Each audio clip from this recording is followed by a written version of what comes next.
Have you ever felt like you're just stuck in a financial loop? Making the same mistakes over and over, feeling that same knot of stress in your stomach, no matter what your paycheck says or how carefully you try to budget?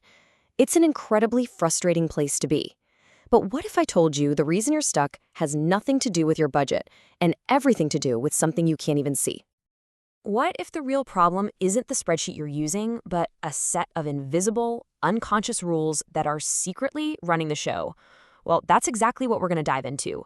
We're going to uncover these hidden rules, which are often called money scripts, and they are the secret drivers behind pretty much every single financial decision you make.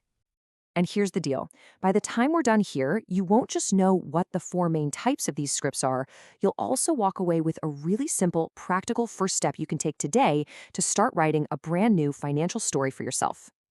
All right, so to kick things off, we've got to understand what's actually going on inside our own heads. Let's take a look at the financial software that we're all running. So what in the world is a money script? Well, think of it as a core belief you have about money, one that was usually created when you were a kid. And here's the kicker. It operates completely under the radar, totally unconscious, and yet it's calling the shots on how you handle money as an adult. Probably the best way to picture it is like an old piece of software that's just constantly running in the background of your brain. You don't see it, you don't really notice it's there, but it is influencing every single financial click you make. Every purchase, every investment, every single time you find yourself avoiding your bank account, that's the script at work. Okay, so how did this software even get installed? It happens through a process that psychologists call financial socialization. And that's just a fancy term for how we soak up all the attitudes, the values, and the habits about money from our families and our environment when we're growing up. And what really makes these scripts stick, what really burns them into our brains, are moments with really strong emotions attached. We can call these financial flashpoints, like a super vivid memory of your parents fighting over bills, or maybe that feeling of shame when you couldn't afford something all your friends had. Those emotionally charged events, that's what makes these rules so powerful and so permanent. All right, so now we know what these things are, let's get into the 4 core money scripts that researchers have identified. And as we go through these, I want you to ask yourself, which one is running your life? Let's break them down. First up, money avoidance. This is the deep down belief that money is bad or that you don't deserve it. This can lead to stuff like ignoring your bills or even sabotaging your own success. Then there's money worship. This is the script that says more money will fix everything and make me happy, which often feels workaholism or overspending. Third, we have money status. This one's tricky. It's when your self-worth gets tangled up with your net worth, pushing you to buy fancy things you can't afford just to keep up appearances. And last, there's money vigilance. This is the constant fear that a financial disaster is right around the corner. It leads to obsessive saving and a ton of anxiety about spending even a little bit of money. Now, most of us have one primary script, and maybe a little bit of a secondary one. Just take a second. Does one of those kind of jump out at you? Because just recognizing your pattern, that's the first huge breakthrough. So if one of those scripts just made you go, oof, yep, that's me, the next question is pretty obvious, right? Where did it even come from? Well, to answer that, we have to look at your financial origin story. See, research shows we learn about money in 3 main ways from our families. First, there's parental modeling. Think of this as the silent movie of your childhood. You just watch what your parents do. Do they hide purchases? Do they pay bills on time? You absorb all of it without a word being said. Then there are the parent-child discussions. These are the actual spoken lessons we get.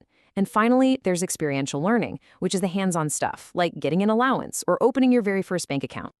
But, sometimes this whole learning process can get, well, a little messy. And that's especially true when something called financial enmeshment happens.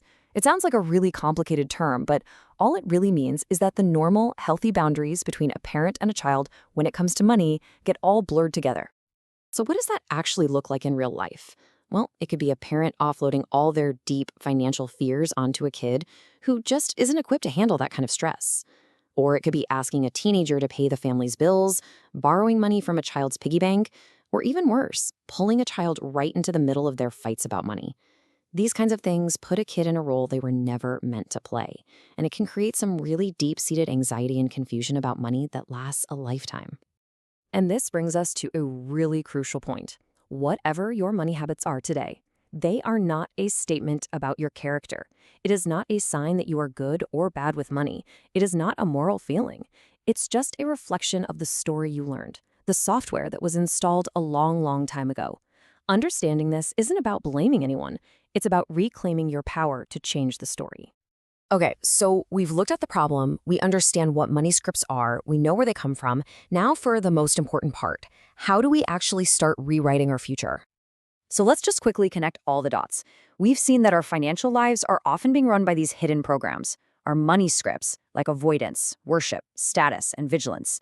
We know they get put there in childhood, and we know that the real key to a better financial future is to first get honest about our financial past. Now, I really want you to let this next part sink in. You are not your money script. It doesn't define who you are. It is just a story that you learned. And just like any author, you have the absolute power to pick up the pen and start writing a completely new chapter. So where do you start? With a really simple two-step action. First, just take a few quiet minutes to reflect. What are your earliest, most powerful memories about money? What did you see? What did you feel? These are your financial flashpoints. And second, identify the rules. What were the things your family said out loud about money? You know, things like money doesn't grow on trees or we don't talk about money in this house. And just as important, what were the unspoken rules that you just kind of picked up on?